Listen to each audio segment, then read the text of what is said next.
Saudara-saudariku, khususnya para kadang kinasiku sekalian, percayalah, tidak ada yang bisa menghindari atau menolak, apalagi mengusir ego di pikiran atau otak, pamrih di hati atau batin, dan arogan di kelamin atau syahwat manusia yang sedang mencintai duniawi.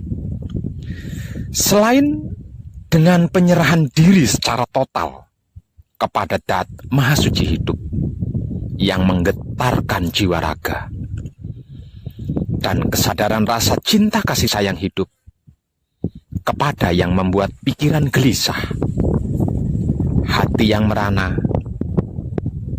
dan syahwat yang brutal.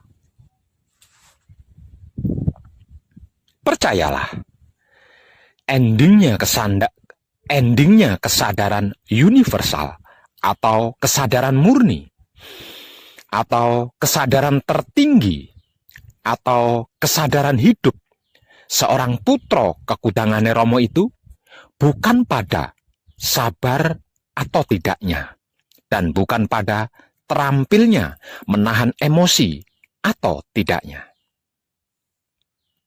melainkan pada tentang mengenali emosinya dengan kunci dan menyalurkannya secara tepat dengan kesadaran rasa cinta kasih sayang hidup kepada apapun, siapapun, dimanapun, hingga sampai kapanpun.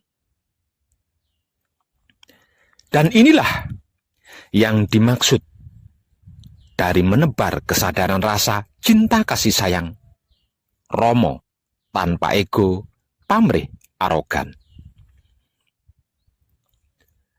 Sedangkan untuk menghubungkan kedirian putro dengan romonya adalah perjalanan yang tidak diketahui oleh banyak orang. Bahkan putro itu sendiri, bahwasanya ketika mata mistik laku spiritual putro terbuka, maka mata fisik manusia tertutup. Sehingganya dia tidak melihat apapun, karena apapun itu tidak ada selain Romo. Masih ingat ketika saya mematikan di saat panjenengan berhasil mencapai puncaknya laku manekung atau laku gembleng? Namun panjenengan tidak melihat Romo, bukan? Itu karena Romo ono ing telenge rah saniro. Para putra maksudnya. Ada pada kesadaran hidupmu. Jadi, untuk bisa melihat Romo, maka putro harus mijilake Romo. Jeneng sira ingsun mijilake, mula jeneng sira kudu bisa mijilake ingsun. Kadangku, putro kekudangane Romo, orang hebat, orang kuat, orang sakti, orang beriman, orang suci, orang tercerahkan maksudnya. Bukan mereka yang mampu melawan kemauan pikir di otaknya, kehendak batin di hatinya, keinginan syahwat pada kelaminnya. Atau bukan mereka yang bisa menahan kemauan pikir di otaknya, kehendak batin di hatinya, keinginan syahwat pada kelaminnya, dengan sabar atau kesabaran, bahkan dengan wahyu pancalaku sekalipun. Bukan. Sama sekali bukan. Putro kekudangane Romo, orang hebat, orang kuat, orang sakti, orang beriman, orang suci, orang tercerahkan maksudnya, adalah mereka yang bisa mampu mengenali, menguasai, dan mengendalikan kemauan pikir di otaknya, kehendak batin di hatinya, keinginan syahwat pada kelaminnya. Kemudian mampu bisa mengarahkan atau menyalurkannya secara tepat dengan kesadaran rasa cinta kasih sayang hidup kepada apapun, siapapun, dimanapun, hingga sampai kapanpun. Inilah arti maksud dari samu barang tumindak kinantenan sarwa mijil. Dan inilah bagian tertinggi dari seluruh lelaku bagaimanapun dan laku apapun istilahnya. Klimak akhirnya, klimak teguhnya, klimak rahayunya, klimak selamatnya, klimak bahagianya, klimak sempurnanya, dan klimak abadinya. Aku adalah kamu, kamu adalah aku. Namun aku bukan kamu, dan kamu bukan aku. Kalau kamu tidak bisa mijilake aku sebagaimana aku yang bisa mijilake kamu. Para kadang kinasiku sekalian, betapapun pintar dan pandai atau fasih serta lihainya seseorang berbicara tentang keilmuan dalam hal dan bidang apapun, terutama tentang ilmu agama, jikalau masih ada kebencian, sirik, iri, dengki, buli, hasut, fitnah, dan dendam, masih mencari-cari kesalahan orang lain, keburukan atau kejelekan dan kekurangan orang lain, kelemahan orang lain, menilai, mencela, dan menghina, menghakimi, percayalah, sesungguhnya dia masih cetek, masih di seputar angan-angan katanya itu dan ini. Belum benar-benar mengerti, belum benar-benar memahami apa dan bagaimana itu ilmu, dan apa serta bagaimana itu agama yang diyakini dan merasa sudah dimilikinya. Kalau tentang ilmu, jika masih mencari-cari kesalahan ilmunya orang lain, keburukan atau kejelekan dan kekurangan ilmunya orang lain, kelemahan ilmunya orang lain, untuk dinilai, dicela, dihina, dihakimi, kemudian dijatuhkan dan dihancurkan, dan itu mengatasnamakan perguruan atau guru di perguruannya, percayalah, selain itulah orang sombong, arogan, dan jumawa yang berpikir dangkal. Sesungguhnya dia masih cetek, masih di seputar angan-angannya sendiri, yang mempercayai ilmu katanya orang lain dan ini itu. Belum benar-benar mengerti, belum benar-benar memahami, belum benar-benar mengetahui apa dan bagaimana itu ilmu yang dimilikinya. Karena tidak ada satupun guru atau perguruan yang mengajarkan dan menyuruh muridnya untuk melakukan keburukan. Jika sampai ada guru dan perguruan yang mengajarkan keburukan, berarti panjenengan salah berguru ilmu. Dan itulah yang disebut ilmu hitam. Maksudnya ilmu untuk berbuat jahat. Maka berhati-hatilah. Sedangkan kalau tentang agama, jika masih ada kebencian, sirik, dengki, buli, hasut, fitnah, dan dendam, masih mencari-cari kesalahan agamanya orang lain, keburukan atau kejelekan dan kekurangan agamanya orang lain, kelemahan agamanya orang lain, untuk dinilai, dicela, dan dihina, dicaci maki, dihakimi, diajak berdebat, adu argumen, yang ujung-ujungnya menjadi pertengkaran dan perkelahian, bahkan perang, dan itu diatasnamakan agama dan Tuhan di dalam agamanya, percayalah. Itulah mayat hidup yang tidak berpikir walau berotak, tidak bernurani walau berhati. Namanya juga mayat hidup. Edan tenang. Sesungguhnya dia masih cetek, masih di seputar angan-angannya sendiri, yang meyakini katanya orang lain dan itu ini. Belum benar-benar mengerti, belum benar-benar memahami, sehingga belum mengetahui apa dan bagaimana itu agama yang diyakininya. Karena tidak ada satupun agama dan Tuhan di dalamnya yang mengajarkan dan menyuruh pengikutnya untuk melakukan keburukan. Jika sampai ada agama dan Tuhan di dalamnya mengajarkan keburukan dan melakukannya, berarti panjenengan salah memilih agama dan salah memilih Tuhan. Maka berhati-hatilah. Jadi, kalau ada kiai ustadz atau ustazah, dai, bahkan habib atau syekh sekalipun, pendeta, pemangku, biksu, dan sejenisnya dari keyakinan agama panjenengan masing-masing, jika berbicara lantang dan lancang, melontarkan kata-kata kebencian, cacian, makian, hinaan, celaan pada keyakinan lain, agama lain, atau orang lain, dan apapun itu, di depan panjenengan-panjenengan, apalagi di sebuah majelis taklim atau majelis akbar, dan lain-lain sebagainya, jangan lama-lama, apalagi sampai mengikutinya. Cepat pergi dan tinggalkan dia.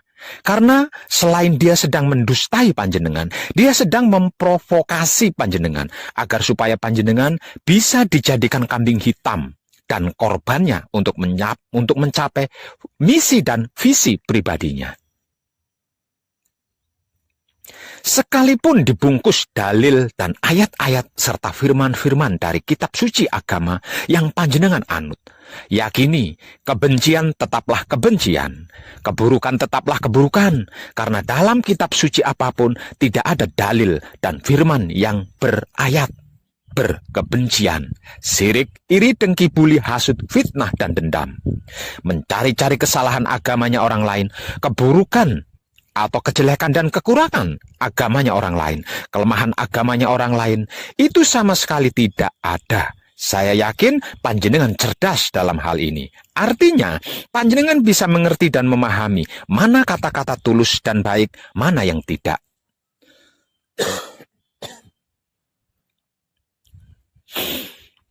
Terlebih lagi jika seorang itu mengaku putra Romo dengan mengatasnamakan namanya Romo, dan kunci dia mencari-cari kesalahan orang lain, keburukan orang lain, kejelekan orang lain, kekurangan orang lain, kelemahan orang lain, apalagi kepada sesama putra Romo. Kepada keyakinan orang lain, termasuk agama, dicari-cari kesalahannya, keburukannya, kejelekannya, kekurangannya, kelemahannya, untuk dihina, dicela, dicaci maki, tanpa sadar di akte kelahirannya, di KTP-nya, di ijazahnya, di surat nikahnya, dan lain-lainnya tercantum agama. Maka, selain itulah orang munafik dan pecundang. Sesungguhnya dia bukan putra Romo. Dia hanya ikut-ikutan demi misi dan visi pribadinya, dan sedang menjadikan panjenengan sebagai korban dan batu loncatan untuk mencapai misi dan visi pribadinya. Maka, segera tinggalkan sebelum panjenengan kemomoran dan menjadi kambing hitam korban misi dan visi pribadinya. Kadang kinasiku, saudara-saudariku, ketahuilah dengan kesadaran hidupmu.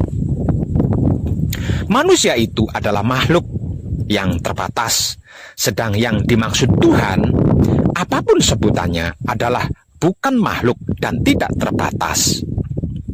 Jadi, bagaimana mungkin kita sebagai makhluk yang terbatas ini merasa memiliki kemampuan bisa mengerti sesuatu yang jauh dari kapasitas kita, bisa memahami esensi di luar kemampuan kita yang terbatas ini? Kalau ini sampai terjadi, apakah itu bukan ego pamrih dan arogan diri yang sedang bermisi dan bervisi? Coba renungkan dan renungi dengan sadar. Jangan terburu-buru menyimpulkan dulu. Renungi dan renungkan saja dulu. Kira-kira iya begitu? Apa iya begitu?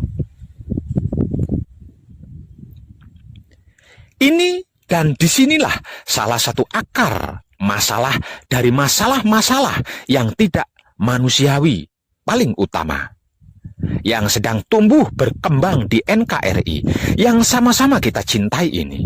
Bahkan bisa jadi akan menjadi pemicu paling utama terjadinya aksi Panglima Sapu Jagat yang bakal terjadi sekitar tahun 2025 nanti. Sebab dari pengertian dan pemahaman makhluk terbatas ini, akibatnya tidak sedikit jumlahnya orang-orang terjebak dalam cara berpikir di mana mereka memanusiakan Tuhannya. Sehingga merasa punya hak mendikte kemauan Tuhan, bahkan merebut dan mengambil alih kuasa Tuhan.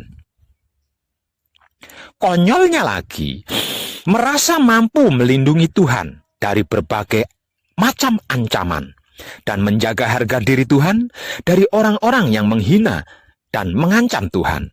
Merasa tahu apa yang Tuhan pikirkan dan merasa punya hak wewenang bertindak atas nama Tuhan. Hingga pada akhirnya, kelemah lembutan pemikiran manusianya dan kesadaran hati nurani makhluk terbatasnya berubah menjadi sifat arogansi dan sikap radikalisme yang berkelakuan tega dan kejam. Membabi buta menghancurkan apapun yang dianggapnya pesaing dan penghalang misi visinya. Inilah bahaya besar yang sedang mengancam NKRI kita saat ini dan sudah terjadi di beberapa titik daerah dan wilayah NKRI kita.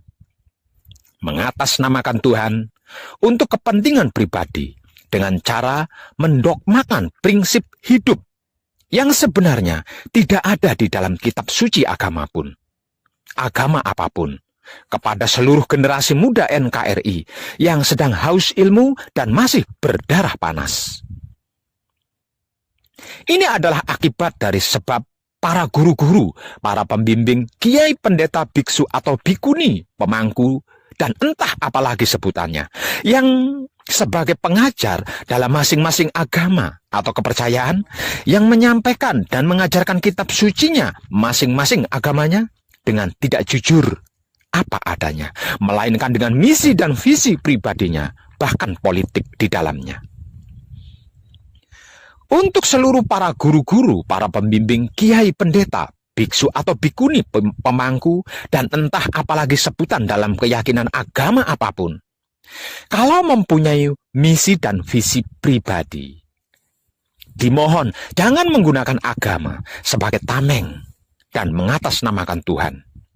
Masih ada banyak cara dan teknik lainnya. Kalau tidak tahu dan tidak bisa, datang temui Wong Edan Bagu. Nanti saya ajari cara dan teknik mencapai misi dan visi dengan baik dan tepat. Dijamin berhasil dan gratis belajarnya. Jangan korbankan generasi anak bangsa NKRI kita yang tak lain dan tak bukan adalah saudara-saudari panjenengan sendiri, bahkan anak cucu keturunan panjenengan sendiri.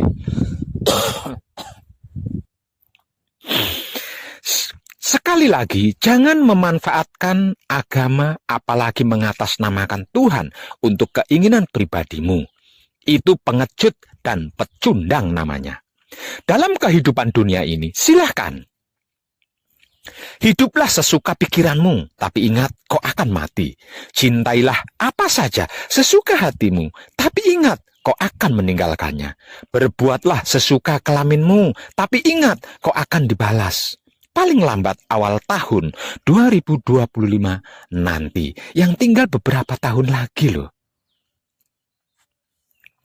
Semuanya, segalanya, bahkan seluruh kemunafikan yang mengatasnamakan agama, pecundang yang mengatasnamakan Tuhan, dan para pengkhianat kebaikan akan dihancurkan. Tidak percaya? Awalannya ini sudah terjadi loh. Perhatikan saja di sekelilingmu. Bagaimana keadaan sikonnya orang-orang munafik yang mengatasnamakan agama, pecundang yang mengatasnamakan Tuhan, dan penyuka keburukan yang tidak berkemanusiaan. Perhatikan. Untukmu yang sudah sadar dan bertaubat serta sudah memperbaiki laku diri, kita tunggu bersama-sama puncaknya ya. Kita saksikan apa yang akan terjadi bagi mereka yang tidak segera bertaubat dan memperbaiki laku diri, yang masih hidup hingga tahun 2025 nanti. Namun, tidak mau sadar diri dan bertaubat serta memperbaiki laku. Edan tenan. Hmm. Tercerahkanlah kita semuanya, dan salam setuhan penuh cinta kasih sayang dari dalam lubuk hati saya, wong edan baku yang paling dalam. Selamat, selamat, selamat, rahayu, rahayu, rahayu, damai, damai, damai tentram. Saya wong edan baku ngaturaken sugeng rahayu lir ing sambikala amanggih yuwana, pinayungan mring ingkang maha suci. Basuki yuwana teguh rahayu slamet. Berkah selalu untuk semuanya tanpa terkecuali, terutama para sedulur, khususnya para kadang konto dan kanti anom serta sepuh saya yang senantiasa direstui yang dat maha suci.